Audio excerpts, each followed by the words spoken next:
Good morning. ਮੈਂ Renu GMS Barnala district Mansa ਅੱਜ ਤੁਹਾਨੂੰ ਕਰਾ ਰਹੇ ਹਾਂ ਰਸਾਇਣਿਕ ਪ੍ਰਭਾਵ ਕੈਮੀਕਲ ਇਲੈਕਟ੍ਰੀਸਿਟੀ ਦੇ ਕੈਮੀਕਲ ਅਤੇ ਮੈਗਨੈਟਿਕ ਇਫੈਕਟ। ਇਸ 'ਚ ਕੀ ਹੈਗੇ ਬਿਜਲੀ ਧਾਰਾ ਪਾਠ ਨੰਬਰ 14 ਬਿਜਲੀ ਧਾਰਾ ਦੇ ਰਸਾਇਣਿਕ ਅਤੇ ਮੈਗਨੈਟਿਕ ਪ੍ਰਭਾਵ। ਅਸੀਂ ਰੋਜ਼ ਸਾਡੇ ਆਲੇ ਦੁਆਲੇ ਬਹੁਤ ਸਾਰੇ ਬਿਜਲੀ ਦੇ ਯੰਤਰ ਦੇਖਦੇ ਹਾਂ, ਜਿਵੇਂ fridge, television, TV, generator, inverter. ਇਹਨਾਂ ਚੀਜ਼ਾਂ ਨੂੰ ਛੂਹਣਾ ਨਹੀਂ ਚਾਹੀਦਾ ਕਿਉਂਕਿ ਇਹਨਾਂ ਦੇ ਵਿੱਚੋਂ ਇਹ ਬਿਜਲੀ ਦੇ ਸੁਚਾਲਕ ਹੁੰਦੇ ਹਨ। ਇਹਨਾਂ ਦੇ ਵਿੱਚੋਂ ਬਿਜਲੀ ਧਾਰਾ ਲੰਘਦੀ ਹੈ ਅਤੇ ਇਹਨਾਂ ਤੋਂ ਸਾਨੂੰ ਕਰੰਟ ਲੱਗ ਸਕਦਾ ਹੈ। ਤਾਂ ਆਓ ਅੱਜ ਅਸੀਂ ਜਾਣਦੇ ਹਾਂ ਕਿ ਬਿਜਲੀ ਦੇ ਸੁਚਾਲਕ, ਕੁਚਾਲਕ ਅਤੇ ਬਿਜਲੀ ਧਾਰਾ ਦੇ ਸਾਨੂੰ ਕੀ ਰਸਾਇਣਿਕ ਅਤੇ ਚੁੰਬਕੀ ਪ੍ਰਭਾਵ ਹਨ, ਕੀ ਫਾਇਦੇ ਹਨ। ਸਭ ਤੋਂ ਪਹਿਲਾਂ ਅਸੀਂ ਦੇਖਦੇ ਹਾਂ ਕਿ ਬਿਜਲੀ ਧਾਰਾ ਜਿਨ੍ਹਾਂ ਪਦਾਰਥਾਂ ਵਿੱਚੋਂ ਲੰਘ ਸਕਦੀ ਹੈ ਉਹਨਾਂ ਨੂੰ ਬਿਜਲੀ ਧਾਰਾ ਦੇ ਸੁਚਾਲਕ ਕਿਹਾ ਜਾਂਦਾ ਹੈ, ਜਿਵੇਂ ਅਲਮੀਨੀਅਮ, ਕਾਪਰ, ਲੋਹਾ, ਚਾਂਦੀ ਸਭ ਤੋਂ ਵੱਧ ਬਿਜਲੀ ਦੀ ਸੁਚਾਲਕ ਹੁੰਦੀ ਹੈ। ਔਰ ਜੋ ਪਲਾਸਟਿਕ, ਰਬੜ, ਲੱਕੜੀ ਇਹ ਬਿਜਲੀ ਦੇ ਚਾਲਕ ਨਹੀਂ ਹੁੰਦੇ। ਇਹਨਾਂ ਵਿੱਚੋਂ ਬਿਜਲੀ ਧਾਰਾ ਨਹੀਂ ਲੰਘ ਸਕਦੀ ਤਾਂ ਇਹਨਾਂ ਨੂੰ ਬਿਜਲੀ ਦੇ ਕੁਚਾਲਕ ਕਹਿੰਦੇ ਹਾਂ। ਅਸੀਂ ਇਸ ਕਿਰਿਆ ਦੇ ਰਾਹੀਂ ਬਿਜਲੀ ਦੇ ਚਾਲਕ ਅਤੇ ਰੋਧਕ ਪਦਾਰਥਾਂ ਦੀ ਟੈਸਟਿੰਗ ਕਰਨ ਲਈ ਇਹ ਕਿਰਿਆ ਕਰ ਰਹੇ ਹੈਗੇ। ਇਸ ਕਿਰਿਆ ਦੇ ਵਿੱਚ ਕੀ ਦਿਖਾਇਆ, ਅਸੀਂ ਇੱਕ ਟੈਸਟਰ ਲਿਆ, ਬੱਲਬ ਅਤੇ ਇੱਕ ਤਾਂਬੇ ਦੀ ਤਾਰ ਲਈ ਹੈ। ਜਦੋਂ ਅਸੀਂ ਬੱਲਬ ਨੂੰ ਟੈਸਟਰ ਦੇ ਧਾਤਵੀ ਸਿਰੇ ਦੇ ਨਾਲ ਜੋੜਦੇ ਹਾਂ ਤਾਂ ਬੱਲਬ ਜਗ ਜਾਂਦਾ ਹੈ। ਤਾਂ ਇਸ ਤੋਂ ਸਿੱਧ ਹੁੰਦਾ ਹੈ ਕਿ ਧਾਤਾਂ ਬਿਜਲੀ ਦੀਆਂ ਸੁਚਾਲਕ ਹੁੰਦੀਆਂ ਹਨ, ਜਿਵੇਂ ਅਲਮੀਨੀਅਮ, ਕਾਪਰ, ਚਾਂਦੀ। ਪਰ ਜਦੋਂ ਅਸੀਂ ਇਸ ਬੱਲਬ ਨੂੰ ਟੈਸਟਰ ਦੇ ਲੱਕੜੀ ਵਾਲੇ ਸਿਰੇ ਨਾਲ ਜੋੜਦੇ ਹਾਂ ਤਾਂ ਬੱਲਬ ਨਹੀਂ ਜਗਦਾ। ਤਾਂ ਇਸ ਤੋਂ ਸਿੱਧ ਹੁੰਦਾ ਹੈ ਕਿ ਲੱਕੜ, ਰਬੜ ਇਹ ਕੀ ਹੈਗੇ ਆ, ਇੱਦਾਂ ਦੇ ਪਦਾਰਥ ਕੀ ਹੁੰਦੇ ਹਨ, ਬਿਜਲੀ ਦੇ ਕੁਚਾਲਕ। ਤਾਂ ਅਸੀਂ ਇਸ ਕਿਰਿਆ ਰਾਹੀਂ ਅੱਜ ਇਹੀ ਸਿੱਧ ਕਰਨਾ ਚਾਹੁੰਦੇ ਹਾਂ ਕਿ ਕਿਹੜੇ ਪਦਾਰਥ ਬਿਜਲੀ ਦੇ ਸੁਚਾਲਕ ਹਨ। ਜਿਵੇਂ ਕਿ ਆਹ ਵੀਡੀਓ ਦੇ ਵਿੱਚ ਵੀ ਤੁਸੀਂ ਦੇਖ ਸਕਦੇ ਹੋ, ਕਈ ਦਰਵਾਂ ਦੇ ਵਿੱਚੋਂ ਬਿਜਲੀ ਧਾਰਾ ਲੰਘਦੀ ਹੈ। ਉਹਨਾਂ ਦਰਵਾਂ ਨੂੰ ਬਿਜਲੀ ਦੇ ਸੁਚਾਲਕ ਕਿਹਾ ਜਾਂਦਾ ਹੈ। ਇੱਕ ਟਰਮੀਨਲ ਤੋਂ ਦੂਸਰੇ ਟਰਮੀਨਲ ਤੱਕ ਆਇਨਜ਼ ਫਲੋ ਕਰਦੇ ਹਨ ਤਾਂ as a result current produce ਹੁੰਦਾ ਹੈ। ਠੀਕ ਹੈ, ਜੋ ਪਦਾਰਥ ਠੋਸ, ਦਰਵ ਜਿਨ੍ਹਾਂ ਦੇ ਵਿੱਚੋਂ ਬਿਜਲੀ ਧਾਰਾ ਲੰਘ ਸਕਦੀ ਆ ਉਹਨਾਂ ਨੂੰ ਅਸੀਂ ਕੀ ਕਹਿੰਦੇ ਹੈਗੇ ਆ, ਬਿਜਲੀ ਦੇ ਸੁਚਾਲਕ ਕਹਿੰਦੇ ਹਾਂ। ਤਾਂ ਇੱਦਾਂ ਤੁਸੀਂ ਟੈਸਟਰ ਦੀ ਹੈਲਪ ਦੇ ਨਾਲ ਟੈਸਟਿੰਗ ਕਰ ਸਕਦੇ ਹੋ ਕਿ ਕਿਹੜੇ ਪਦਾਰਥ ਸੁਚਾਲਕ ਹਨ ਅਤੇ ਕਿਹੜੇ ਕੁਚਾਲਕ। ਆਓ ਅਸੀਂ ਉਹ ਟੈਸਟਿੰਗ ਕਰੀਏ ਅਲੱਗ ਅਲੱਗ ਵਿਧੀਆਂ ਰਾਹੀਂ। ਅਸੀਂ ਇੱਕ ਸਰਕਟ ਬਣਾਇਆ ਜਿਹਦੇ ਵਿੱਚ ਚਾਬੀ, ਬੈਟਰੀ ਅਤੇ ਬੱਲਬ ਲਗਾਇਆ। ਜਦੋਂ ਸਰਕਟ ਨੂੰ ਔਨ ਕੀਤਾ ਜਾਂਦਾ ਹੈ ਤਾਂ ਬੱਲਬ ਜਗ ਜਾਂਦਾ ਹੈ। ਇਸ ਤੋਂ ਸਿੱਧ ਹੁੰਦਾ ਹੈ, ਮਤਲਬ ਤੁਸੀਂ ਇੱਦਾਂ ਦਾ ਇੱਕ ਛੋਟਾ ਜਿਹਾ ਸਰਕਟ ਬਣਾ ਸਕਦੇ ਹੋ ਵਿਦਿਆਰਥੀ। ਅਸੀਂ ਹੁਣ ਇਸ ਡਾਇਗਰਾਮ ਦੇ ਵਿੱਚ ਕੀ ਦਿਖਾਇਆ, ਅਸੀਂ ਜਦੋਂ ਲੱਕੜ ਲਗਾਉਂਦੇ ਹਾਂ, ਲੱਕੜ ਲਗਾਉਣ ਦੇ ਨਾਲ ਬੱਲਬ ਨਹੀਂ ਜਗਦਾ। ਤਾਂ ਇਹ ਜੋ ਸੁੱਕੀ ਲੱਕੜ ਹੁੰਦੀ ਹੈ ਉਹ ਕੀ ਹੁੰਦੀ ਹੈ, ਬਿਜਲੀ ਦੀ ਕੁਚਾਲਕ। ਪਰ ਅਗਰ ਅਸੀਂ ਗਿੱਲੀ ਲੱਕੜ ਲਾਵਾਂਗੇ ਉਹਦੇ ਵਿੱਚ ਕੀ ਹੁੰਦਾ, ਪਾਣੀ ਹੁੰਦਾ, ਤਾਂ ਬੱਲਬ ਜਗ ਜਾਏਗਾ। ਤਾਂ ਇੱਦਾਂ ਤੁਸੀਂ ਇਸ ਸਰਕਟ ਦੇ ਰਾਹੀਂ ਤੁਸੀਂ ਦਿਖਾ ਸਕਦੇ ਹੋ ਕਿ ਕਿਹੜਾ ਪਦਾਰਥ ਬਿਜਲੀ ਦਾ ਸੁਚਾਲਕ ਹੈ ਅਤੇ ਕਿਹੜੇ ਪਦਾਰਥ ਕੁਚਾਲਕ ਹਨ। ਇਸ ਤਰ੍ਹਾਂ ਹੀ ਅਸੀਂ ਇੱਕ ਹੋਰ ਕਿਰਿਆ ਦਰਵਾਂ ਲਈ ਕਰ ਸਕਦੇ ਹਾਂ, ਤਰਲ ਪਦਾਰਥਾਂ ਲਈ। ਤੁਸੀਂ ਇੱਕ ਬੀਕਰ ਦੇ ਵਿੱਚ ਕਿਆ ਪਾਇਆ, ਨਿੰਬੂ ਦਾ ਰਸ ਜਾਂ ਸਿਰਕਾ ਪਾ ਸਕਦੇ ਹੋ। ਇੱਕ ਸਰਕਟ ਡਾਇਗਰਾਮ ਹੈ ਜਿਸ ਦੇ ਵਿੱਚ ਤਾਰਾਂ, ਬੈਟਰੀ ਅਤੇ ਬੱਲਬ ਲਗਾਇਆ ਗਿਆ ਹੈ। ਤਾਂ ਅਸੀਂ ਦੇਖ ਸਕਦੇ ਹਾਂ ਕਿ ਅਗਰ ਬੱਲਬ ਜਗ ਜਾਂਦਾ ਤਾਂ ਦਿੱਤਾ ਹੋਇਆ ਪਦਾਰਥ ਜੋ ਨਿੰਬੂ ਦਾ ਰਸ ਹੈ ਉਹ ਕੀ ਹੈ, ਬਿਜਲੀ ਦਾ ਸੁਚਾਲਕ ਹੈਗਾ। ਠੀਕ ਹੈ, ਤਾਂ ਕੁਝ ਦਰਵ ਜਿਨ੍ਹਾਂ ਦੇ ਵਿੱਚੋਂ ਬਿਜਲੀ ਧਾਰਾ ਲੰਘਦੀ ਹੈ ਉਹਨਾਂ ਨੂੰ ਅਸੀਂ ਕੀ ਕਹਿੰਦੇ ਹਾਂ, ਸੁਚਾਲਕ ਕਹਾਂਗੇ। ਜਿਹੜੇ ਦਰਵਾਂ ਵਿੱਚੋਂ ਬਿਜਲੀ ਧਾਰਾ ਨਹੀਂ ਲੰਘਦੀ ਉਹਨਾਂ ਨੂੰ ਅਸੀਂ ਕੀ ਕਹਿੰਦੇ ਹੈਗੇ ਆ, ਕੁਚਾਲਕ ਕਹਿੰਦੇ ਹੈਗੇ ਆ। ਤਾਂ ਉਹ ਕੀ ਹੋਣਗੇ, ਕੁਚਾਲਕ। ਤੁਸੀਂ ਹੋਰ ਕਿਰਿਆ ਕਰ ਸਕਦੇ ਹੈਗੇ ਹੋ। ਅਸੀਂ ਇੱਕ ਸਰਕਟ ਬਣਾਇਆ ਹੈਗਾ, ਜਦੋਂ ਅਸੀਂ ਇਹਦੇ ਨਾਲ ਸੇਫਟੀ ਪਿਨ ਲਗਾਉਂਦੇ ਹਾਂ ਤਾਂ ਬੱਲਬ ਕੀ ਹੈ, ਜਗ ਜਾਂਦਾ ਹੈਗਾ।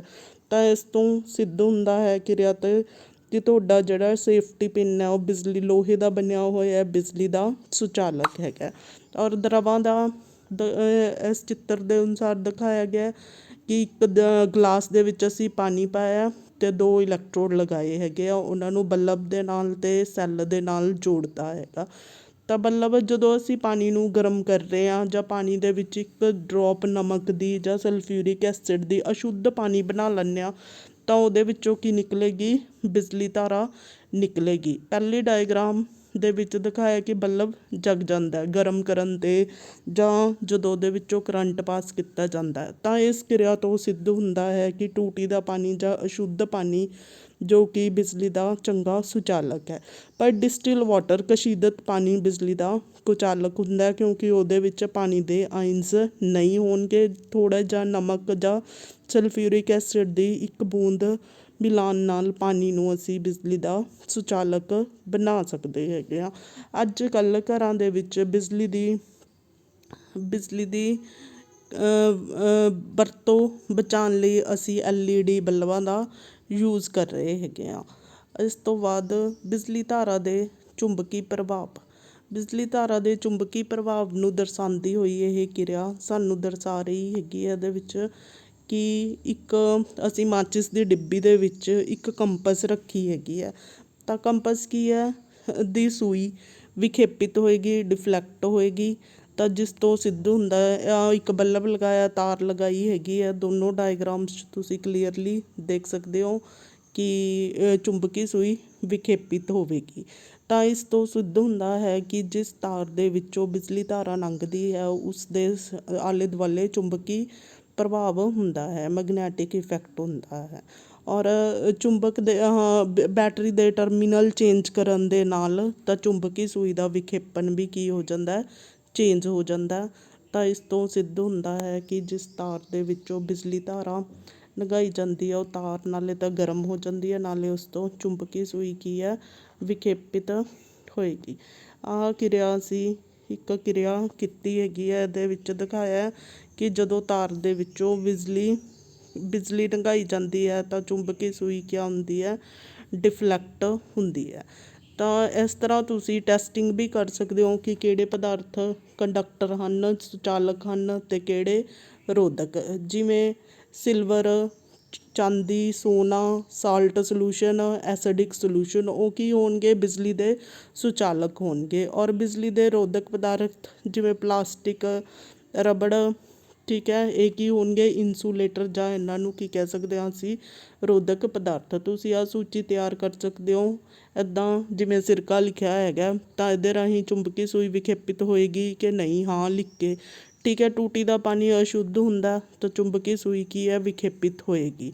ਸ਼ਹਿਦ ਜਾਂ ਦੁੱਧ ਜਾਂ ਕੋਈ ਐਸਿਡ, ਤਾਂ ਹਰ ਇੱਕ ਦਾ ਤੁਸੀਂ ਇੱਦਾਂ ਟੈਸਟ ਕਰਕੇ ਸਿੱਧ ਕਰ ਸਕਦੇ ਹੋ ਕਿ ਕਿ ਚੁੰਬਕੀ ਸੂਈ ਵਿਖੇਪਿਤ ਹੋਏਗੀ। ਤਾਂ ਇਹ ਬਿਜਲੀ ਧਾਰਾ ਦਾ ਪ੍ਰਭਾਵ ਹੈਗਾ ਕਿ ਜਿਸ ਤਾਰ ਦੇ ਵਿੱਚੋਂ ਬਿਜਲੀ ਧਾਰਾ ਲੰਘਾਈ ਜਾਂਦੀ ਹੈ ਉਸ ਦੇ ਵਿੱਚ ਚੁੰਬਕੀ ਖੇਤਰ ਡਿਵੈਲਪ ਹੋ ਜਾਂਦਾ ਉਹਦੇ ਸਾਈਡ 'ਤੇ। ਜਿਹੜੇ ਪਿਓਰ ਸਬਸਟਾਂਸ ਹੁੰਦੇ ਆ, ਸੋਲਿਡ, ਲਿਕੁਡ, ਉਹ ਨਹੀਂ ਬਿਜਲੀ ਧਾਰਾ ਨੂੰ ਲੰਘਾਉਣ ਦਿੰਦੇ। ਪਰ ਇੰਪਿਓਰ ਸਬਸਟਾਂਸ ਜਿਹੜੇ ਹੈਗੇ ਆ ਉਹਨਾਂ ਦੇ ਵਿੱਚੋਂ ਬਿਜਲੀ ਧਾਰਾ ਪਾਸ ਹੋ ਸਕਦੀ ਹੈਗੀ ਆ। ਤਾਂ ਉਹਨਾਂ ਦੇ ਵਿੱਚੋਂ ਬਿਜਲੀ ਧਾਰਾ ਪਾਸ ਹੋਏਗੀ। ਇਸ ਤਰ੍ਹਾਂ ਹੀ ਅਸੀਂ ਬਿਜਲੀ ਧਾਰਾ ਦੇ ਕੈਮੀਕਲ ਪ੍ਰਭਾਵ ਦਿਖਾ ਸਕਦੇ ਹੈਗੇ ਹਾਂ। ਇੱਕ ਅਸੀਂ ਬਾਥ ਟੱਬ ਲਿਆ, ਉਹਦੇ ਵਿੱਚ ਇਲੈਕਟ੍ਰੋਲਾਈਟ, ਕੋਈ ਵੀ ਘੋਲ ਪਾਓ ਜਿਵੇਂ ਪਾਣੀ ਅਤੇ ਨਮਕ ਦਾ, 2 ਇਲੈਕਟ੍ਰੋਡ ਲਏ ਆ, ਇੱਕ ਪੋਜ਼ੀਟਿਵ ਅਤੇ ਇੱਕ ਨੈਗੇਟਿਵ। ਪੋਜ਼ੀਟਿਵ ਟਰਮੀਨਲ ਨੂੰ ਅਸੀਂ ਕੈਥੋਡ ਕਹਿੰਦੇ ਹਾਂ ਅਤੇ ਨੈਗੇਟਿਵ ਟਰਮੀਨਲ ਨੂੰ ਐਨੋਡ ਕਿਹਾ ਜਾਂਦਾ। ਜਦੋਂ ਇਹਨਾਂ ਨੂੰ ਬੈਟਰੀ ਦੇ ਨਾਲ ਜੋੜਿਆ ਜਾਂਦਾ ਤਾਂ ਇਹਨਾਂ ਦੇ ਵਿੱਚੋਂ ਕਿਆ ਹੋਏਗਾ, ਕਰੰਟ ਫਲੋ ਕਰੇਗਾ ਇੱਕ ਟਰਮੀਨਲ ਤੋਂ ਦੂਸਰੇ ਟਰਮੀਨਲ ਤੱਕ।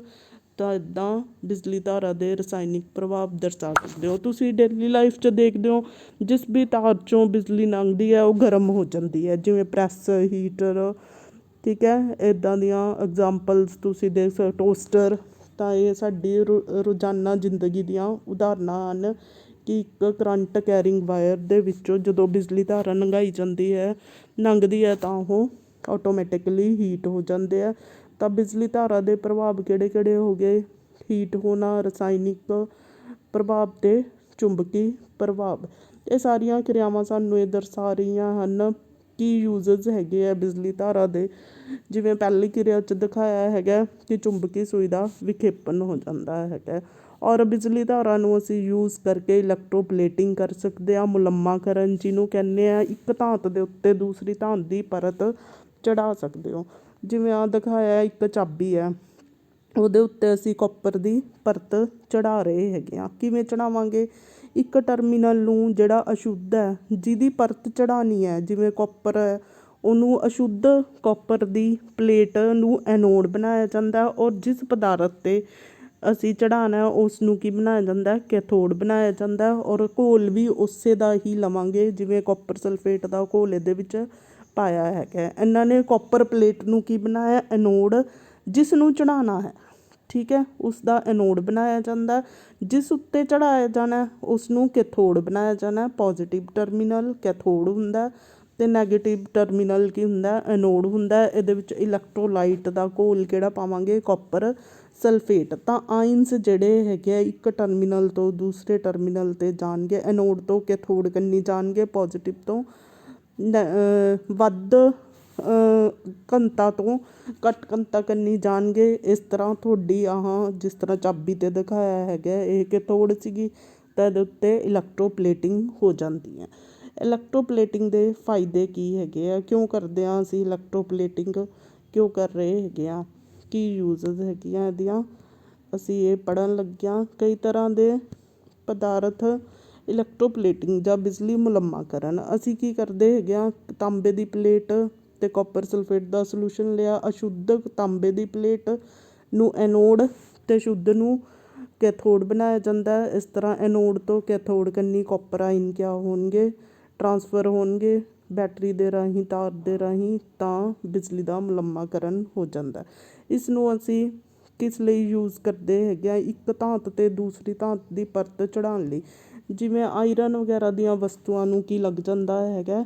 ਜੰਗਾਲ ਲੱਗ ਜਾਂਦਾ ਹੈਗਾ, ਤਾਂ ਉਹਨਾਂ ਦੇ ਉੱਤੇ ਅਸੀਂ ਉਹਨਾਂ ਨੂੰ ਕਰੋਜ਼ਨ ਤੋਂ, ਰਸਟਿੰਗ ਤੋਂ ਬਚਾਉਣ ਲਈ ਹਵਾ ਅਤੇ ਪਾਣੀ ਦੇ ਸੰਪਰਕ ਵਿੱਚ ਆ ਕੇ ਲੋਹੇ ਦੀਆਂ ਵਸਤੂਆਂ ਨੂੰ ਕੀ ਲੱਗ ਜਾਂਦਾ ਹੈਗਾ? ਜੰਗਾਲ ਲੱਗ ਜਾਂਦਾ ਹੈਗਾ। ਅਸੀਂ ਉਹਨਾਂ ਨੂੰ ਕਰੋਜ਼ਨ ਤੋਂ ਬਚਾਉਣ ਲਈ ਉਹਦੇ ਉੱਤੇ ਇਲੈਕਟ੍ਰੋਪਲੇਟਿੰਗ ਜਾਂ ਮੁਲੰਮਾਕਰਨ ਕਰਦੇ ਹਾਂ। ਜਿਵੇਂ ਕਿ ਚਿੱਤਰ ਦੇ ਵਿੱਚ ਦਿਖਾਇਆ ਗਿਆ, ਬਹੁਤ ਸਾਰੀਆਂ ਵਸਤੂਆਂ, ਕਾਰ, ਡੈਕੋਰੇਟਿਵ ਜਵੈਲਰੀ, ਸਾਈਕਲ ਦਾ ਹੈਂਡਲ, ਠੀਕ ਹੈ, ਤੁਹਾਡੇ ਘਰਾਂ ਦੇ ਗੇਟ, ਜਹਾਜ਼, ਇਹਨਾਂ ਨੂੰ ਇਲੈਕਟ੍ਰੋਪਲੇਟਿੰਗ ਕੀਤੀ ਜਾਂਦੀ ਹੈ। ਇਲੈਕਟ੍ਰੋਪਲੇਟਿੰਗ ਜਾਂ ਬਿਜਲੀ ਮੁਲੰਮਾਕਰਨ ਕਰਕੇ ਇੱਦਾਂ ਧਾਤਾਂ ਨੂੰ ਸੇਵ ਕੀਤਾ ਜਾਂਦਾ। ਅਗਰ ਅਸੀਂ ਉਸ ਦੇ ਉੱਤੇ ਜ਼ਿੰਕ ਦੀ ਪਰਤ ਚੜ੍ਹਾਉਂਦੇ ਹਾਂ ਤਾਂ ਇਸ ਕਿਰਿਆ ਨੂੰ ਕੀ ਕਹਿੰਦੇ ਆ? ਗੈਲਵੇਨਾਈਜੇਸ਼ਨ ਕਹਿੰਦੇ ਹੈਗੇ ਆ।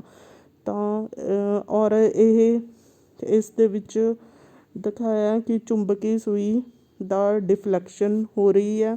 ਜਦੋਂ ਅਸੀਂ ਕਿਸੇ ਤਾਰ ਦੇ ਵਿੱਚੋਂ ਚੁੰਬਕੀ ਬਿਜਲੀ ਧਾਰਾ ਲੰਘਾਉਂਦੇ ਹਾਂ ਤਾਂ ਉਹਦੇ ਵਿੱਚ ਚੁੰਬਕੀ ਸੂਈ ਕੀ ਹੁੰਦੀ ਹੈ? ਡਿਫਲੈਕਟ ਹੋ ਜਾਂਦੀ ਹੈਗੀ ਹੈ, ਵਿਖੇਪਣ। ਔਰ ਟਰਮੀਨਲ ਚੇਂਜ ਕਰਨ ਦੇ ਨਾਲ ਡਿਫਲੈਕਸ਼ਨ ਵੀ ਚੇਂਜ ਹੋ ਜਾਏਗੀ, ਠੀਕ ਹੈ। ਅੱਗੇ ਚੱਲਦੇ ਹਾਂ ਅਸੀਂ ਟੈਕਸਟ ਤੋਂ ਨੈਕਸਟ ਪੇਜ 'ਤੇ। ਕਿਆ ਹੈਗਾ? ਮੁਲੰਮਾਕਰਨ ਹੋ ਗਿਆ। ਦੈਨ ਅੱਗੇ ਇਸ ਦੇ ਕੁਐਸਚਨਸ ਹੈਗੇ ਆ। ਬਿਜਲੀ ਧਾਰਾ ਚਾਲਨ ਕਰਨ ਵਾਲੇ ਵਧੇਰੇ ਪਦਾਰਥ ਸੁਚਾਲਕ, ਵਧੇਰੇ ਦਰਵ, ਡੈਸ਼ ਡੈਸ਼ ਅਤੇ ਡੈਸ਼ ਦੇ ਘੋਲ ਹੁੰਦੇ ਹਨ। ਅਸ਼ੁੱਧ ਘੋਲ ਹੁੰਦੇ ਹਨ ਜਿਨ੍ਹਾਂ ਦੇ ਵਿੱਚ ਆਇਨ ਹੋਣ, ਉਹਨਾਂ ਦਰਵਾਂ ਦੇ ਵਿੱਚੋਂ ਕੀ ਹੈ? ਬਿਜਲੀ ਧਾਰਾ ਲੰਘ ਸਕਦੀ ਹੈ। ਕਿਸੇ ਘੋਲ ਵਿੱਚ ਬਿਜਲੀ ਧਾਰਾ ਲੰਘਾਉਣ 'ਤੇ ਉਸ 'ਤੇ ਰਸਾਇਣਿਕ ਪ੍ਰਭਾਵ ਪੈਂਦਾ ਹੈ, ਮਤਲਬ ਘੋਲ ਕੀ ਹੈ ਕਿ ਇਸ 'ਚ ਟੁੱਟ ਜਾਂਦਾ ਹੈਗਾ। ਜੇ ਕਾਪਰ ਸਲਫੇਟ ਦੇ ਘੋਲ ਵਿੱਚੋਂ ਬਿਜਲੀ ਧਾਰਾ ਲੰਘਾਈ ਜਾਵੇ ਤਾਂ ਕਾਪਰ ਦੇ ਬੈਟਰੀ ਕਿਹੜੇ ਟਰਮੀਨਲ 'ਤੇ ਜੰਮੇਗਾ? ਕੈਥੋਡ 'ਤੇ। ਇੱਛਤ ਧਾਤ ਦੀ ਪਰਤ ਚੜ੍ਹਾਉਣਾ, ਇਹਨੂੰ ਇਲੈਕਟ੍ਰੋਪਲੇਟਿੰਗ ਕਹਿੰਦੇ ਹਾਂ ਜਾਂ ਬਿਜਲੀ ਮੁਲੰਮਾਕਰਨ। ਉਸ ਤੋਂ ਬਾਅਦ ਆ ਡਾਇਗਰਾਮ ਦਿਖਾਈ ਹੈ ਜਿਹਦੇ ਵਿੱਚ ਅਸੀਂ ਚੁੰਬਕੀ ਸੂਈ ਲਗਾਈ ਹੋਈ ਹੈ, ਕੰਪਸ। ਜਦੋਂ ਅਸੀਂ ਇਹਨੂੰ ਚਲਾਉਂਦੇ ਹਾਂ ਤਾਂ ਚੁੰਬਕੀ ਸੂਈ ਕੀ ਹੋ ਜਾਏਗੀ? ਵਿਖੇਪਿਤ ਹੋ ਜਾਏਗੀ। ਇਹ ਜੇ ਤਿੰਨ ਦਰਵਾਂ ਦੇ ਨਾਮ, ਨਿੰਬੂ ਦਾ ਰਸ ਪਾ ਸਕਦੇ ਹੋ, ਸਿਰਕਾ, ਪਾਣੀ ਦੇ ਵਿੱਚ ਅਸ਼ੁੱਧ ਪਾਣੀ, ਇਹ ਸਾਰੇ ਪਦਾਰਥ ਕੀ ਹੋਣਗੇ? ਬਿਜਲੀ ਦੇ ਸੁਚਾਲਕ ਹੋਣਗੇ। ਤਾਂ ਇਹਨਾਂ ਦੇ ਵਿੱਚੋਂ ਬਿਜਲੀ ਧਾਰਾ ਲੰਘਾਉਣ 'ਤੇ ਚੁੰਬਕੀ ਸੂਈ ਡਿਫਲੈਕਟ ਹੋਏਗੀ। ਔਰ ਨੈਕਸਟ ਹੈਗਾ ਅਗਲਾ ਪੇਜ, ਕੁਐਸਚਨ ਨੰਬਰ 4 ਕਿ ਡਾਇਗਰਾਮ ਦਿਖਾਈ ਹੋਈ ਹੈ, ਇਸ 'ਚ ਬਲਬ ਨਹੀਂ ਜਗਦਾ, ਕੀ ਸੰਭਾਵਿਤ ਕਾਰਨਾਂ ਦੀ ਸੂਚੀ ਦਿਖਾਓ। ਇਹ ਹੋ ਸਕਦਾ ਕਿ ਤੁਸੀਂ ਪਲੱਸ ਨੂੰ ਪਲੱਸ ਨਾਲ ਜੋੜਿਆ ਹੋਵੇ ਟਰਮੀਨਲ ਨੂੰ, ਠੀਕ ਹੈ। ਤੁਸੀਂ ਟਰਮੀਨਲਸ ਸਹੀ ਨਹੀਂ ਜੋੜੇ ਹੋਣਗੇ। ਕੈਥੋਡ ਨੂੰ ਮਤਲਬ ਕੈਥੋਡ ਪੋਜ਼ੀਟਿਵ ਟਰਮੀਨਲ ਹੁੰਦਾ, ਉਹਨੂੰ ਬੈਟਰੀ ਦੇ ਪੋਜ਼ੀਟਿਵ ਨਾਲ ਜੋੜਿਆ ਹੋਏਗਾ, ਇਹੀ ਕਾਰਨ ਹੋ ਸਕਦਾ ਹੈਗਾ। ਜਾਂ ਜੋ ਬੀਕਰ ਹੈ ਇਹਦੇ ਵਿੱਚ ਪਾਣੀ ਕੀ ਲਿਆ ਹੋਏਗਾ, ਸ਼ੁੱਧ ਲਿਆ ਹੋਏਗਾ, ਤਾਂ ਸ਼ੁੱਧ ਪਦਾਰਥ ਵੀ ਬਿਜਲੀ ਦਾ ਧਾਰਾ ਨੂੰ ਆਪਣੇ ਵਿੱਚੋਂ ਨਹੀਂ ਲੰਘਣ ਦਿੰਦੇ। ਦੋ ਦਰਵ ਹੈ A ਅਤੇ B, ਅਸੀਂ ਉਹਨਾਂ ਨੂੰ ਟੈਸਟ ਨਾਲ ਚੈੱਕ ਕਰਦੇ ਹਾਂ। ਇਹ ਜ਼ਿਆਦਾ ਚਮਕਦਾ ਹੈਗਾ, ਇਹਦਾ ਮਤਲਬ ਇਹ ਜ਼ਿਆਦਾ ਬਿਜਲੀ ਦਾ ਸੁਚਾਲਕ ਹੈਗਾ। ਉਸ 'ਚੋਂ ਤਾਂ ਫਸਟ ਆਪਸ਼ਨ ਆਏਗੀ ਇਹ ਦਰਵ B ਤੋਂ ਜ਼ਿਆਦਾ ਚੰਗਾ ਸੁਚਾਲਕ ਹੈ। ਸ਼ੁੱਧ ਪਾਣੀ ਬਿਜਲੀ ਦਾ ਚਾਲਕ ਹੈ। ਕਿਵੇਂ ਦਰਸਾਓਗੇ? ਜਦੋਂ ਇਸੇ ਕਿਰਿਆ ਰਾਹੀਂ ਤੁਸੀਂ ਇੱਥੇ ਸ਼ੁੱਧ ਪਾਣੀ ਲੈਂਦੇ ਹੋ, ਅਗਰ ਤਾਂ ਬੱਲਬ ਨਹੀਂ ਜਗੇਗਾ, ਕਿਉਂਕਿ ਉਹਦੇ ਵਿੱਚ ਆਇਨਸ ਨਹੀਂ ਹੁੰਦੇ। ਜਦੋਂ ਅਸੀਂ 1 ਚਮਚ ਨਮਕ ਦਾ ਜਾਂ ਸਲਫਿਊਰਿਕ ਐਸਿਡ ਦਾ ਜਾਂ ਟੂਟੀ ਦਾ ਪਾਣੀ ਲੈਂਦੇ ਹਾਂ ਤਾਂ ਉਹ ਬੱਲਬ ਜਗ ਜਾਏਗਾ, ਕਿਉਂਕਿ ਉਹਦੇ ਵਿੱਚ ਆਇਨਸ ਹੁੰਦੇ ਆ। ਆਇਨਸ ਕੈਥੋਡ ਅਤੇ ਐਨੋਡ ਟਰਮੀਨਲਸ ਕੰਨੀ ਮੂਵ ਕਰਨਗੇ, ਐਜ਼ ਏ ਰਿਜ਼ਲਟ ਬੱਲਬ ਕੀ ਹੈ ਚੱਲ ਜਾਂਦਾ ਹੈਗਾ। ਤਾਂ ਇੱਦਾਂ ਤੁਸੀਂ ਮੁਰੰਮਤ ਕੀਤੀਆਂ ਇਲੈਕਟ੍ਰੋਪਲੇਟਿੰਗ ਕੀਤੀਆਂ ਵਸਤੂਆਂ ਦੀ ਸੂਚੀ ਬਣਾਓ। ਜਿਵੇਂ ਅਸੀਂ ਜਹਾਜ਼ ਅਤੇ ਹੋਰ ਟਰਮੀਨਲਸ ਵਗੈਰਾ ਨੂੰ ਅਸੀਂ ਕੀ ਕਰਦੇ ਹੈਗੇ ਹਾਂ, ਇਲੈਕਟ੍ਰੋਪਲੇਟਿੰਗ ਕਰਦੇ ਹੈਗੇ ਹਾਂ। ਇਲੈਕਟ੍ਰੋਪਲੇਟਿੰਗ ਫਿਰ ਅਸੀਂ ਥੋੜ੍ਹੀ ਰੀਕੈਪਚੁਲੇਸ਼ਨਸ ਕਰਨ ਲੱਗੇ ਹੈਗੇ ਹਾਂ ਟੈਸਟਰ ਦੀ ਮਦਦ ਦੇ ਨਾਲ। ਅਗਰ ਤਾਂ ਧਾਂਤਾ ਹੋਣਗੀਆਂ ਤਾਂ ਬੱਲਬ ਕੀ ਹੈ ਜਗ ਜਾਏਗਾ, ਔਰ ਲੱਕੜ, ਪਲਾਸਟਿਕ ਅਤੇ ਰਬੜ ਦੇ ਨਾਲ ਬੱਲਬ ਨਹੀਂ ਚੱਲੇਗਾ। ਇਲੈਕਟ੍ਰੋਪਲੇਟਿੰਗ ਕੀਤੀਆਂ ਹੋਈਆਂ ਵਸਤੂਆਂ ਦਿਖਾਈਆਂ, ਜਿਵੇਂ ਘੜੀ, ਜੱਗ, ਤੁਹਾਡੇ ਯੂਜ਼ਫੁਲ ਵੈਸਲਸ ਔਰ ਪਾਈਪਾਂ ਵਗੈਰਾ ਨੂੰ ਤੁਸੀਂ ਬਿਜਲੀ ਮੁਲੰਮਾ ਕਰਨ ਇੱਕ ਧਾਤ ਤੋਂ ਦੂਸਰੀ ਧਾਤ ਦੀ ਪਰਤ ਚੜ੍ਹਾ ਕੇ, ਠੀਕ ਹੈ, ਕਰ ਸਕਦੇ ਹੋ। ਫਿਰ ਹੈਗੇ ਆ ਸੁਚਾਲਕ ਅਤੇ ਰੋਧਕ ਪਦਾਰਥ ਕਿਹੜੇ ਹੁੰਦੇ ਹਨ। ਜਿਨ੍ਹਾਂ ਵਿੱਚੋਂ ਬਿਜਲੀ ਧਾਰਾ ਲੰਘ ਸਕੇ ਉਹਨਾਂ ਨੂੰ ਅਸੀਂ ਸੁਚਾਲਕ ਕਹਿੰਦੇ ਹਾਂ। ਜਿਨ੍ਹਾਂ ਵਿੱਚੋਂ ਬਿਜਲੀ ਧਾਰਾ ਨਾ ਲੰਘ ਸਕੇ ਉਹਨਾਂ ਨੂੰ ਅਸੀਂ ਕੁਚਾਲਕ ਕਹਿੰਦੇ ਹਾਂ, ਜਿਵੇਂ ਰਬੜ, ਗਲਾਸ, ਆਇਲ, ਡਾਇਮੰਡ, ਡਰਾਈਵੁੱਡ ਆਦਿ। ਔਰ ਇਹ ਤੁਹਾਡੀ ਫਿਰ ਇਲੈਕਟ੍ਰੋਪਲੇਟਿੰਗ ਦੀ ਐਗਜ਼ਾਮਪਲ ਦਿਖਾਈ ਹੈਗੀ ਹੈ। ਯੂ ਕੈਨ ਸੀ ਕਿ ਅਸੀਂ ਜਿਹੜੀ ਚਮਚ ਹੈ ਉਹਨੂੰ ਕੀ ਬਣਾਇਆ, ਕੈਥੋਡ, ਇੱਧਰ ਐਨੋਡ ਕਾਪਰ ਦਾ ਜਾਂ ਗੋਲਡ ਦਾ। ਤਾਂ ਸੋਲਿਊਸ਼ਨ ਵੀ ਤੁਸੀਂ ਕਾਹਦਾ ਪਾਓਗੇ, ਗੋਲਡ ਦਾ ਹੀ ਪਾਓਗੇ। ਇਹਦੇ ਵਿੱਚ ਤੁਸੀਂ ਸੋਲਿਊਸ਼ਨ ਕਿਸ ਚੀਜ਼ ਦਾ, ਜਾਂ ਚਮਚ ਨੂੰ ਕੀ ਬਣਾਇਆ ਜਾਂਦਾ, ਕੈਥੋਡ, ਅਤੇ ਇੱਧਰ ਕੀ ਬਣਾਵਾਂਗੇ, ਐਨੋਡ। ਇਹਦੇ ਵਿੱਚ ਘੋਲ ਕਾਹਦਾ ਪਾਓਗੇ ਤੁਸੀਂ, ਸੇਮ ਉਸੇ ਦਾ ਹੀ, ਜਿਹੜਾ ਇਲੈਕਟ੍ਰੋਲਾਈਟ ਕਿਹੜਾ ਹੋਏਗਾ, ਸਿਲਵਰ ਨਾਈਟ੍ਰੇਟ, ਠੀਕ ਹੈ। ਐਨੋਡ ਹੈ, ਐਨੋਡ ਖੁਦ ਕੀ ਹੁੰਦਾ, ਨੈਗੇਟਿਵ ਟਰਮੀਨਲ। ਇਹਨੂੰ ਬੈਟਰੀ ਦੇ ਕਿਹਦੇ ਨਾਲ ਜੋੜਾਂਗੇ ਅਸੀਂ, ਪੋਜ਼ੀਟਿਵ ਟਰਮੀਨਲ ਨਾਲ। ਔਰ ਕੈਥੋਡ ਨੂੰ ਕੀ ਹੁੰਦਾ, ਖੁਦ ਪੋਜ਼ੀਟਿਵ ਟਰਮੀਨਲ। ਇਹਨੂੰ ਬੈਟਰੀ ਦੇ ਤੁਸੀਂ ਨੈਗੇਟਿਵ ਟਰਮੀਨਲ ਨਾਲ ਜੋੜੋਗੇ। ਔਰ ਇਲੈਕਟ੍ਰੋਲਾਈਟ ਘੋਲ ਕਾਹਦਾ ਪਾਓਗੇ, ਸਿਲਵਰ ਆਇਨ ਦਾ। ਤਾਂ ਕੀ ਹੋਏਗਾ, ਇੱਥੋਂ ਸਿਲਵਰ ਦੇ ਆਇਨ ਇੱਥੇ ਜਾਣਗੇ ਤਾਰ ਦੇ ਰਾਹੀਂ, ਇੱਦਾਂ ਇਹਦੇ ਉੱਤੇ ਇਲੈਕਟ੍ਰੋਪਲੇਟਿੰਗ ਹੋ ਜਾਏਗੀ। ਚਮਚ ਦੇ ਉੱਤੇ ਤੁਸੀਂ ਇਲੈਕਟ੍ਰੋਪਲੇਟਿੰਗ ਕਰ ਸਕਦੇ ਹੋ। ਤਾਂ again I will recapitulate the whole lesson in short terms. What happened to this now? Thank you for ਹਾਂਜੀ ਸਾਰਾ ਲੈਸਨ ਪਿਆਰੇ ਵਿਦਿਆਰਥੀਓ, ਮੈਂ Renu, science mistress, government middle school Barnala, ਅੱਜ ਤੁਹਾਨੂੰ 8ਵੀਂ ਜਮਾਤ ਦਾ ਲੈਸਨ ਕਰਾ ਰਹੇ ਹੈਗੇ ਆ, ਬਿਜਲੀ ਧਾਰਾ ਦੇ ਪ੍ਰਭਾਵ। ਬਿਜਲੀ ਧਾਰਾ ਦੇ ਰਸਾਇਣਿਕ ਪ੍ਰਭਾਵ। ਪਿਆਰੇ ਵਿਦਿਆਰਥੀਓ, ਮੈਂ Renu, science mistress, government middle school Barnala, ਅੱਜ ਤੁਹਾਨੂੰ 8ਵੀਂ ਜਮਾਤ ਦਾ ਲੈਸਨ ਕਰਾ ਰਹੇ ਹੈਗੇ ਆ, ਬਿਜਲੀ ਧਾਰਾ ਦੇ ਪ੍ਰਭਾਵ। ਬਿਜਲੀ ਧਾਰਾ ਦੇ ਰਸਾਇਣਿਕ ਪ੍ਰਭਾਵ। ਉਹ ਪਦਾਰਥ ਜਿਨ੍ਹਾਂ ਦੇ ਵਿੱਚੋਂ ਬਿਜਲੀ ਜੰਤਰ, ਜਿਨ੍ਹਾਂ ਦੇ ਵਿੱਚੋਂ ਬਿਜਲੀ ਧਾਰਾ ਲੰਘ ਸਕਦੀ ਹੈ, ਉਹਨਾਂ ਨੂੰ ਅਸੀਂ ਕੀ ਕਹਿੰਦੇ ਹੈਗੇ ਆ, ਬਿਜਲੀ ਦੇ ਸੁਚਾਲਕ। ਔਰ ਜਿਨ੍ਹਾਂ ਦੇ ਵਿੱਚੋਂ ਬਿਜਲੀ ਧਾਰਾ ਨਹੀਂ ਲੰਘ ਸਕਦੀ ਉਹਨਾਂ ਨੂੰ ਕੀ ਕਹਿੰਦੇ ਆ, ਰੋਧਕ ਕਹਿੰਦੇ ਆ। ਤਾਂ ਇਹ ਠੋਸ ਵੀ ਹੋ ਸਕਦੇ ਆ, ਠੀਕ ਹੈ, ਦਰਵ, ਗੈਸ, ਜਿਨ੍ਹਾਂ ਦੇ ਵਿੱਚੋਂ ਬਿਜਲੀ ਚਾਲਨ ਹੁੰਦਾ। ਤੁਸੀਂ ਘਰੇ ਦੇਖਿਆ ਹੋਏਗਾ ਡੇਲੀ ਲਾਈਫ 'ਚ ਜਨਰੇਟਰ, ਇਨਵਰਟਰ, ਠੀਕ ਹੈ, ਇਹਨਾਂ ਤੋਂ ਸਾਨੂੰ ਬਿਜਲੀ ਪ੍ਰੋਡਿਊਸ ਹੁੰਦੀ ਹੈਗੀ ਹੈ। ਔਰ ਬਿਜਲੀ ਦੇ ਸੈੱਲ ਦੀ ਵੀ ਵਰਤੋਂ ਕਰਦੇ ਹਾਂ ਬਿਜਲੀ ਪੈਦਾ ਕਰਨ ਲਈ ਜਾਂ ਪ੍ਰਾਪਤ ਕਰਨ ਲਈ। ਤੁਸੀਂ ਇਸ ਦੀ ਜਾਂਚ ਕਿਵੇਂ ਕਰ ਸਕਦੇ ਹੋ ਕਿ ਕਿਹੜਾ ਪਦਾਰਥ ਕਿਹਦੇ ਵਿੱਚੋਂ ਬਿਜਲੀ ਧਾਰਾ ਲੰਘੇਗੀ? ਤਾਂ ਅਸੀਂ ਇੱਕ ਟੈਸਟਰ ਲਿਆ ਹੈਗਾ, ਅਸੀਂ ਇਸ ਕਿਰਿਆ ਦੇ ਰਾਹੀਂ ਦੱਸ ਸਕਦੇ ਹਾਂ ਕਿ ਬਿਜਲੀ ਧਾਰਾ ਕਿਹੜੇ ਪਦਾਰਥ ਸੁਚਾਲਕ ਹਨ ਅਤੇ ਕਿਹੜੇ ਕੁਚਾਲਕ। ਜਿਵੇਂ ਅਸੀਂ ਇੱਕ ਕਿਰਿਆ ਕਰ ਰਹੇ ਹਾਂ, ਟੈਸਟਰ ਬਣਾਇਆ ਹੈਗਾ, ਠੀਕ ਜਦੋਂ ਇੱਕ ਬੱਲਬ, ਇੱਕ ਸੈੱਲ, ਬਿਜਲੀ ਦੀ ਤਾਰ ਤੇ ਟੈਸਟਰ ਲਿਆ, ਜਦੋਂ ਇਸ ਦੇ ਧਾਤਵੇਂ ਸਿਰੇ ਦੇ ਨਾਲ ਅਸੀਂ ਤਾਰਾਂ ਨੂੰ ਜੋੜਦੇ ਹਾਂ ਤਾਂ ਬੱਲਬ ਕੀ ਹੋਏਗਾ, ਜਗ ਜਾਂਦਾ ਹੈ। ਪਰ ਤਾਂ ਇਸ ਤਰ੍ਹਾਂ ਪਤਾ ਚੱਲਦਾ ਹੈ ਕਿ ਧਾਤਾਂ ਜਿਵੇਂ ਕਾਪਰ, ਐਲੂਮੀਨੀਅਮ ਬਿਜਲੀ ਦੀਆਂ ਸੁਚਾਲਕ ਹਨ। ਪਰ ਜਦੋਂ ਅਸੀਂ ਇਸ ਦੇ ਲੱਕੜ ਵਾਲੇ ਸਿਰੇ ਨੂੰ ਟੱਚ ਕਰਦੇ ਹਾਂ ਤਾਂ ਬੱਲਬ ਨਹੀਂ, ਇੱਧਰ ਜੋੜ ਰਹੇ ਹੈਗੇ ਆ ਲੱਕੜ ਵਾਲੇ ਸਿਰੇ ਦੇ ਨਾਲ, ਤਾਂ ਬੱਲਬ ਨਹੀਂ ਜਗੇਗਾ। ਇਸ ਤੋਂ ਪਤਾ ਚੱਲਦਾ ਹੈ ਕਿ ਇਸ ਕਿਰਿਆ ਇਹ ਸਿੱਧ ਕਰਦੀ ਹੈ ਕਿ ਬਿਜਲੀ ਜਿਹੜੀ ਹੈਗੀ ਹੈ, ਕਈ ਵਸਤੂਆਂ ਬਿਜਲੀ ਦੀਆਂ ਸੁਚਾਲਕ ਹੁੰਦੀਆਂ ਹਨ ਅਤੇ ਕਈ ਕੁਚਾਲਕ। ਤਾਂ ਸੁਚਾਲਕ ਜਿਵੇਂ ਅਲਮੀਨੀਅਮ, ਕਾਪਰ, ਆਇਰਨ, ਚਾਂਦੀ ਸਭ ਤੋਂ ਵੱਧ ਸੁਚਾਲਕ ਹੁੰਦੀ ਹੈ, ਔਰ ਲੱਕੜ ਜਿਹੜੀ ਹੈਗੀ ਹੈ ਸਭ ਤੋਂ ਘੱਟ ਕੁਚਾਲਕ ਪਦਾਰਥ ਹੋਏਗੀ। ਔਰ ਇਸ ਤਰ੍ਹਾਂ ਤੁਸੀਂ ਇਹ ਕਿਰਿਆ ਕਰਕੇ ਸਿੱਧ ਕਰ ਸਕਦੇ ਹੋ। ਬਿਜਲੀ ਬੈਟਰੀ ਦੀ ਥਾਂ ਤੁਸੀਂ ਸੈੱਲ ਵੀ ਵਰਤ ਸਕਦੇ ਹੋ। ਉਸ ਤੋਂ ਬਾਅਦ ਅਗਲੀ ਕਿਰਿਆ ਰਾਹੀਂ ਅਸੀਂ ਸਿੱਧ ਕਰ ਸਕਦੇ ਹਾਂ ਕਿ ਕੋਈ ਵੀ ਦਰਵ ਹੈ, ਉਹਦੇ ਵਿੱਚੋਂ ਬਿਜਲੀ ਧਾਰਾ ਲੰਘਦੀ ਹੈ, ਕੁਚਾਲਕ ਹੁੰਦਾ ਕਿ ਸੁਚਾਲਕ ਹੁੰਦਾ। ਤਾਂ ਇਹ ਸੇਮ ਕਿਰਿਆ ਅਸੀਂ ਕੀ ਕੀਤਾ ਹੈਗਾ, ਇੱਕ ਬੀਕਰ ਦੇ ਵਿੱਚ ਨਿੰਬੂ ਦਾ ਘੋਲ ਲਿਆ ਹੈਗਾ, ਤਾਂ ਇਹਦੇ ਵਿੱਚ ਦਿਖਾਇਆ ਨਿੰਬੂ ਦਾ ਰਸ ਜਾਂ ਸਿਰਕਾ ਲੈ ਸਕਦੇ ਹੋ, ਬੈਟਰੀ, ਬੱਲਬ ਤੇ ਸਰਕਟ ਲਗਾ ਸਕਦੇ ਹੋ। ਇਸ ਕਿਰਿਆ ਰਾਹੀਂ ਅਸੀਂ ਇਹ ਸਰਕਟ ਲਗਾਇਆ ਹੈਗਾ। ਤਾਂ ਤੁਸੀਂ ਦੇਖੋਗੇ ਕਿ ਬੱਲਬ ਜਗ ਜਾਂਦਾ ਹੈ। ਅਜਿਹਾ ਕਿਉਂ ਹੋਇਆ, ਬੱਲਬ ਕਿਉਂ ਜਗਿਆ? ਕਿਉਂਕਿ ਨਿੰਬੂ ਜੋ ਸੀਗਾ ਉਹ ਬਿਜਲੀ ਦਾ ਕੀ ਸੀਗਾ, ਸੁਚਾਲਕ ਸੀਗਾ। ਠੀਕ ਹੈ, ਤਾਂ ਉਹਦੇ ਵਿੱਚੋਂ ਬਿਜਲੀ ਧਾਰਾ ਲੰਘ ਸਕੀ, ਇਸ ਕਰਕੇ ਉਹ ਨਿੰਬੂ ਦਾ ਘੋਲ ਕੀ ਸੀਗਾ, ਬਿਜਲੀ ਦਾ ਸੁਚਾਲਕ। ਬੇਕਾਰ ਸੁੱਟੀਆਂ ਬੋਤਲਾਂ, ਪਲਾਸਟਿਕ, ਰਬੜ, ਇਹ ਕੀ ਹੈ, ਸਾਰੇ ਬਿਜਲੀ ਦੇ ਕੁਚਾਲਕ ਹਨ। ਪਰ ਨਿੰਬੂ ਦਾ ਰਸ, ਸਿਰਕਾ ਵਗੈਰਾ ਇਹ ਕੀ ਹੈ, ਬਿਜਲੀ ਦੇ ਸੁਚਾਲਕ ਹਨ। ਦੁਬਾਰਾ ਤੁਸੀਂ ਇਸ ਕਿਰਿਆ ਨੂੰ ਦੇਖ ਸਕਦੇ ਹੋ ਕਿ ਜਿਵੇਂ ਤੁਸੀਂ ਇਹਦੇ ਵਿੱਚ ਨਿੰਬੂ ਦਾ ਘੋਲ ਪਾਇਆ ਤਾਂ ਬੱਲਬ ਕੀ ਹੈ, ਜਗ ਜੇਗਾ। ਠੀਕ, ਤਾਂ ਕਿਉਂ ਜਗਿਆ ਬੱਲਬ? ਕਿਉਂਕਿ ਇਹਦੇ ਵਿੱਚੋਂ ਆਇਨਸ ਪਾਸ ਹੋਏ। ਠੀਕ, ਐਜ਼ ਏ ਰਿਜ਼ਲਟ ਜੋ ਹੈ ਕਰੰਟ ਪਾਸ ਹੋਣ ਦੇ ਕਰਕੇ ਕੀ ਹੈ, ਬਿਜਲੀ ਧਾਰਾ ਲੰਘ ਸਕੀ, ਤਾਂ ਇਹ ਬੱਲਬ ਜਗ ਗਿਆ। ਉਸ ਤੋਂ ਬਾਅਦ ਬਿਜਲੀ ਧਾਰਾ ਦੇ ਚੁੰਬਕੀ ਪ੍ਰਭਾਵ ਨੂੰ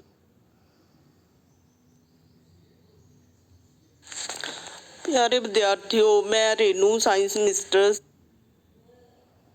ਗੌਰਮੈਂਟ ਮਿਡਲ ਸਕੂਲ ਬਰਨਾਲਾ, ਅੱਜ ਤੁਹਾਨੂੰ 8ਵੀਂ ਜਮਾਤ ਦਾ ਲੈਸਨ ਕਰਾ ਰਹੇ ਹੈਗੇ ਆ, ਬਿਜਲੀ ਧਾਰਾ ਦੇ ਪ੍ਰਭਾਵ। ਬਿਜਲੀ ਧਾਰਾ ਦੇ ਰਸਾਇਣਿਕ ਪ੍ਰਭਾਵ। ਉਹ ਪਦਾਰਥ